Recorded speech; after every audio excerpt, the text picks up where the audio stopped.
On va vous raconter une histoire maintenant. Une histoire, et vous allez entendre un témoignage.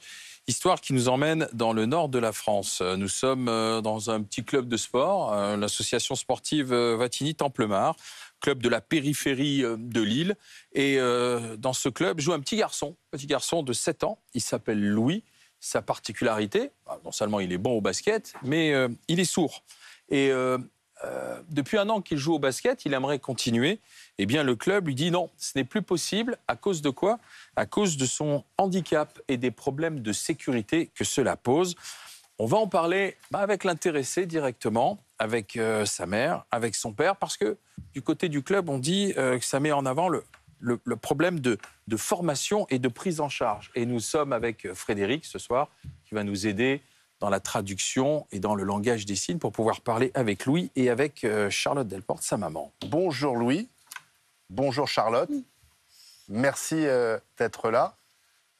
Alors on va raconter l'histoire de Louis, qui a une passion, c'est le basket, Charlotte, mais cette passion malheureusement, il ne peut plus la vivre au quotidien car son club ne veut plus l'assumer pour des raisons de sécurité. Racontez-nous. Alors au début, au mois de septembre 2022, quand il s'est inscrit dans son club de basket, j'ai été passer l'info comme quoi il était sourd et ça n'a pas posé de problème. Son accueil n'a pas posé de problème et il était en U7, il ne faisait pas de match. Par contre, en septembre prochain, il est prévu des matchs et il y a environ 4 mois, on m'a donné l'information comme quoi il ne pourrait pas jouer parce que ça posait des problèmes de sécurité. Alors, quel problème de sécurité? Blesser un enfant, se blesser lui-même parce qu'il ne l'entend pas, pour moi, ce ne sont pas des problèmes de sécurité, ces choses-là. Alors. Et donc, c'est pour ça que je me plains, je me bats, parce que lui, en tant qu'enfant sourd, il est valide, il a juste un problème d'oreille et il peut pratiquer le sport. C'est un handicap invisible, il peut se mélanger aux entendants. On a proposé à Louis de jouer dans un club handisport en raison de son handicap. Pourquoi avez-vous refusé? Parce que handisport, ça peut concerner le handicap physique, mais un enfant sourd, il a juste de la surdité, il peut parler aussi. La surdité, c'est une minorité, donc se mélanger aux entendants, ça ne devrait pas poser de problème. Mais est-ce que, pour parler à Louis, lui poser une question, Louis, comment tu as pris la décision de ton club de ne pas continuer avec toi alors?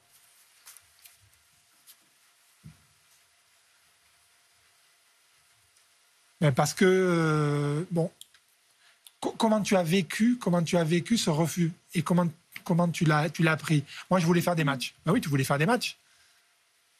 Et voilà, il est timide, il ose pas.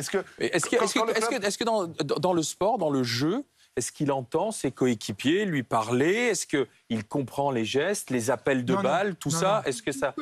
Non, il est visuel. Il est visuel, dit sa mère. Il est visuel, il est d'ailleurs beaucoup plus visuel que ses camarades. Et en plus, il est considéré comme le meilleur joueur. Je joue bien, dit-il. Je joue bien. Louis, tu es le meilleur joueur de ton équipe? Oui. Mais ce sont des matchs 5 contre 5, pour qu'on comprenne bien. Oui.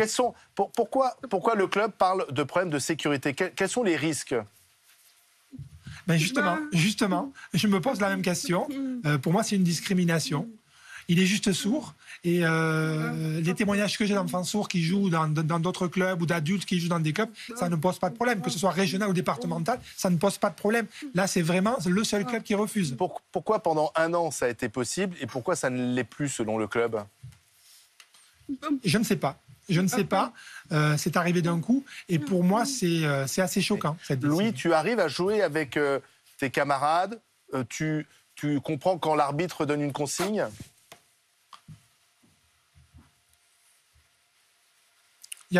Je suis le seul sourd parmi les entendants. Et voilà. Comment tu fais quand il y a le schéma du match pour recevoir toutes les consignes et les appliquer tout au long du match ensuite?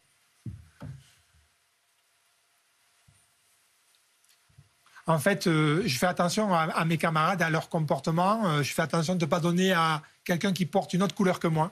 Mais quelqu'un dans le club maîtrise le langage des signes dans l'équipe, l'entraîneur? Non. Dans la vie quotidienne, effectivement, il n'y a pas d'accessibilité. On a l'habitude d'avoir des choses qui ne sont pas accessibles quand on vit dans le monde des entendants. Donc, on s'y habitue quand on est sourd, malheureusement. Parce que On a interrogé les dirigeants de ce club.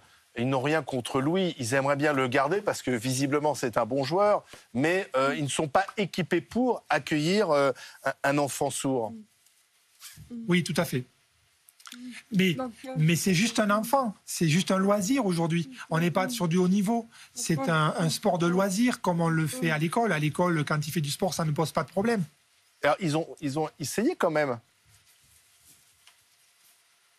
Non. Même pas. Non, ils ne veulent pas essayer. J'ai proposé d'essayer de faire des matchs, ils ne veulent pas. Est-ce que Charlotte et Louis sont soutenus par les autres parents, notamment? Est-ce qu'il y a de la solidarité? Ah oui, beaucoup de solidarité, beaucoup de partage autour de cette histoire, oui. Et les petits camarades de Louis, les enfants aussi? Ses camarades, je ne le sais pas vraiment. Ils n'ont pas forcément l'information. C'est plus une discussion avec l'entraîneur. Je ne sais pas quelles ont été les réactions de ses camarades. Comment Louis est venu au basket? En fait, il aime le sport. Au début, il a commencé par le tennis, puis il a essayé le foot, il a voulu changer, essayer le basket. Et c'est parce que c'est un choix, parce qu'il a 7 ans et qu'il a envie de toucher à tout. Pourquoi tu préfères le basket aux autres sports, Louis?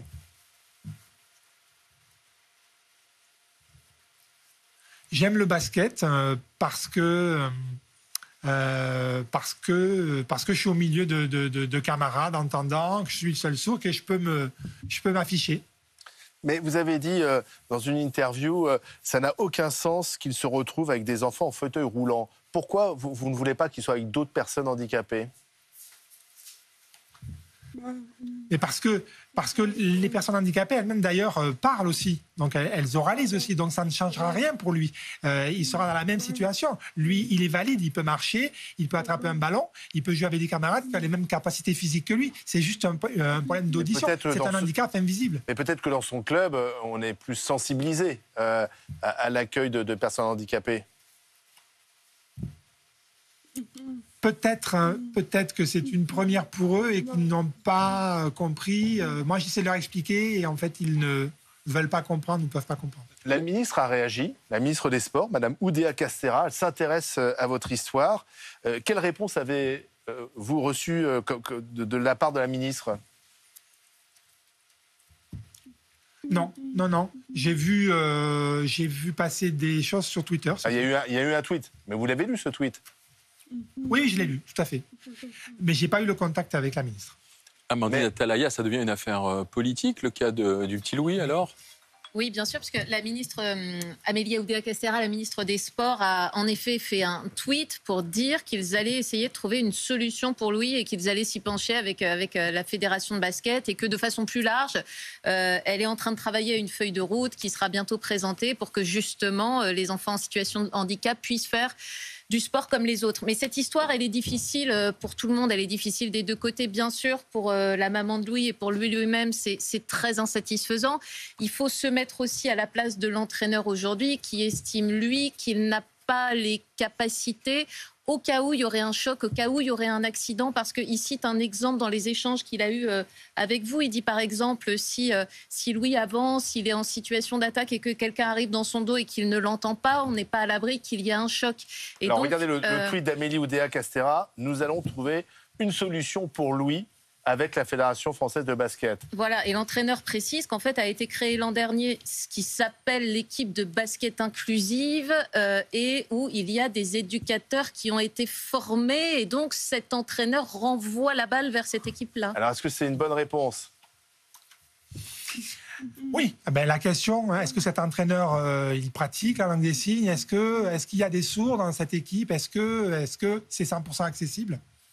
Est-ce que Louis pourrait se retrouver dans cette équipe? Alors, ça ne serait pas son équipe, celle qu'il souhaitait, mais ça serait une équipe peut-être mieux adaptée. Je ne suis pas convaincu par ça. Parce que dans la vie quotidienne, encore une fois, on est dans la mixité en permanence. Donc il faut s'adapter. Louis est dans une école classique? Oui, tout à fait. Une école, il est en classe avec des sourds, mais dans une école d'entendants. Donc il est en inclusion et ça se passe très bien. Avec des copains et il a une scolarité tout à fait normale. Tout à fait. Et est-ce que vous envisagez de l'appareiller ou de lui mettre un implant à Louis? Non, L'appareillage, l'implant, c'est pas envisagé. Ça sera son choix dans l'avenir s'il le souhaite, mais aujourd'hui, c'est pas envisagé. On pratique la langue des signes. On est sourd de 4e génération, sur 4 générations dans la famille. Donc, c'est une langue naturelle pour nous. Laurent Neumann. Oui, c'est la question que j'allais poser à Louis et à sa maman. Est-ce qu'au fond, il a rencontré le même type de problème dans le cadre de l'école, tout simplement? Or, visiblement, ça n'est pas le cas. Dans l'école, on a réussi à créer un environnement particulier. Il y a eu des difficultés. Je me suis battu pour le bilinguisme, parce que dans le Nord, il n'y a pas d'école bilingue. Donc, je me suis battu un petit peu et je me bats encore aujourd'hui. Mais on peut dire que dans le cadre scolaire aujourd'hui, dans le cadre d'une école spécialisée, ça fonctionne. Mais moi, je recherche plus l'école bilingue, le bilinguisme, et c'est un combat qu'il faut mener encore pour longtemps. Mais aujourd'hui, vous estimez que l'avenir de Louis et peut-être d'autres enfants n'est pas d'essayer de les mettre dans une école ou dans un environnement qui leur convient, mais plutôt de les laisser aujourd'hui au milieu des autres, qu'ils évoluent, qu'ils grandissent comme tous les autres. Oui, tout à fait, tout à fait. Ça doit pouvoir être possible. Ses camarades vont pouvoir apprendre la langue des signes et il y aura une vraie mixité, une vraie inclusion. Vous mettez de la part des entraîneurs leur action sur quoi? Sur la peur, c'est de la peur, de la méconnaissance. Ils cherchent à se protéger? Peut-être que c'est le cas. Je ne connais pas plus l'entraîneur que ça. Je ne sais pas s'il a peur de la situation, même si j'ai pu lui expliquer comment ça fonctionnait. On voit bien que quelque part, il y a un peu de déni et un manque d'ouverture. Oui, toute la question là, de l'inclusion du handicap dans notre société. On sait que par exemple à l'école, il y a beaucoup de parents qui se battent pour que leurs enfants autistes soient dans une école classique, mais c'est très compliqué parce qu'il n'y a pas toujours les moyens, parce que parfois effectivement il y a de l'appréhension, Laurent Neumann. Et là, l'exemple de Louis est assez différent. Je regardais tout à l'heure les chiffres. Il y a 430 000 enfants atteints de handicap qui sont scolarisés dans des établissements tout à fait classiques. Il y en a 67 000, c'est des cas particuliers, ils sont dans des établissements à caractère hospitalier ou médico-sociaux, et 10 000 qui sont dans ce qu'on appelle des ULIS, des unités localisées pour inclusion scolaire. Juste, je reviens un instant sur l'encadrement qu'il est censé recevoir dans un club de sport. Il ne faut pas perdre de vue que les entraîneurs, les présidents de ces clubs, etc., sont pénalement responsables s'il survient quelque accident que ce soit aux enfants. Et donc, un certain nombre d'entre eux sont contraints de prendre toutes les mesures de protection qui conviennent. Et certains, c'est le cas pour Louis, préfèrent au fond renoncer à l'inclure dans leur club plutôt que de risquer des problèmes d'ordre judiciaire. Alors, pour Louis, c'est extrêmement triste. L'idée, c'est d'organiser cela autour de lui pour qu'il puisse jouer avec des enfants qui ne sont pas sourds. Mais la question pénale, elle est fondamentale pour les organisateurs, les patrons de ces clubs. Vous avez dit que vous étiez... Oui. Alors, je vais rajouter quelque chose. Jusqu'à présent, j'ai essayé de contacter 3 autres clubs qui ont dit « Bienvenue, Louis ». Donc, tu pourras jouer en septembre. Alors que ce club-là, non. C'est ça que je n'accepte pas. Donc, sur le mercato du basket, Louis est bien placé. Eh oui. Voilà. Je me bats pour qu'il puisse jouer, comme tout le monde. Et donc, il va aller dans un de ces autres clubs, alors? Oui, tout à fait. Tout à fait. Il fera son choix à la fin sur ces 3 clubs. Charlotte, vous avez dit, nous sommes sourds depuis 4 générations. Est-ce que vous avez vu quand même une évolution positive, une meilleure acceptation du handicap par rapport à ce que vous avez vécu peut-être enfant ou votre mari? Alors, est-ce que ça a réellement changé? J'en suis pas certaine. C'est un peu la même chose. Ça n'a pas été une révolution. Il y a des changements, il y a une amélioration, mais c'est loin d'être suffisant. Dans la vie, on a encore des obstacles qui sont très importants. Par exemple, mes parents ont toujours fait du sport avec des entendants, ça s'est toujours bien passé. Mon conjoint fait du sport avec des entendants, ça se passe bien aussi. Moi, je fais de l'athlétisme avec des entendants, ça ne pose pas de problème. Voilà. Donc, la plupart des gens n'ont pas de problème. Là, c'est vraiment un cas un peu particulier aujourd'hui. Louis se sent comme un enfant comme les autres ou pas? Ah oui, bien sûr. Bien sûr.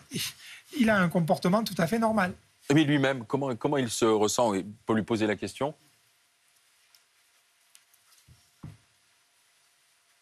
Je suis juste sourd, je ne suis pas entendant. Voilà. Les gens entendent, moi je suis sourd, et voilà. Et comment il communique avec tous ses copains alors qui ne maîtrisent pas forcément la langue des signes? Comment ça se passe? Je communique pas souvent avec eux. Tu fais un peu de mime. Mais voilà, peut-être que ses camarades ne sont pas suffisamment bien informés. Ils jouent, voilà, ils jouent, c'est tout. Louis, tu as des frères et sœurs? J'ai des frères. Combien de frères tu as? 3 frères. Non, 2 frères. Vous êtes 3 en tout. Et avec le même handicap? Oui, Et tout le monde fait du sport? non. Non, et ils font pas de sport. Moi, je fais du sport. Les 2, ils font pas de sport. Ils sont trop petits, 4 ans. C'est encore petit. C'est quoi au basket, c'est quoi ta force, ta qualité principale? Ben, tu es fort sur quoi? Sur la défense, l'attaque? T'es un bon Plutôt la shooter. défense. Plutôt la défense. Tu marques des paniers Et pendant puis les matchs? j'aime bien bloquer aussi. Ah. J'aime bien bloquer aussi. Et j'aime bien faire des belles passes pour qu'il y ait des paniers, des beaux paniers. Il a marqué des paniers lui-même ou des paniers à 3 points? Non, c'est trop loin, 3 points. 3 points, ça fait un peu loin. Et ton joueur préféré alors? Tu préfères qui comme joueur? Dis-le. De basket. Quelle est la star célèbre que tu aimes bien? LeBron James? Il est timide, il n'ose pas dire LeBron James. Je veux pas. Merci Louis. Comment est-ce qu'on dit merci? On va se quitter alors Louis. Merci. Comment on dit merci et au revoir? Merci. Merci. Merci Louis. Au revoir. Merci. Et au revoir. Et au revoir. Et merci, et au au revoir. revoir. Et on espère que tu trouveras un club de basket et qu'on aura des images de toi à la rentrée prochaine en train de jouer, de contrer, de bloquer et de mettre des paniers. Merci Louis, merci à maman de Louis, à Charlotte. Merci Charlotte. On verra en Merci. septembre, dit-il.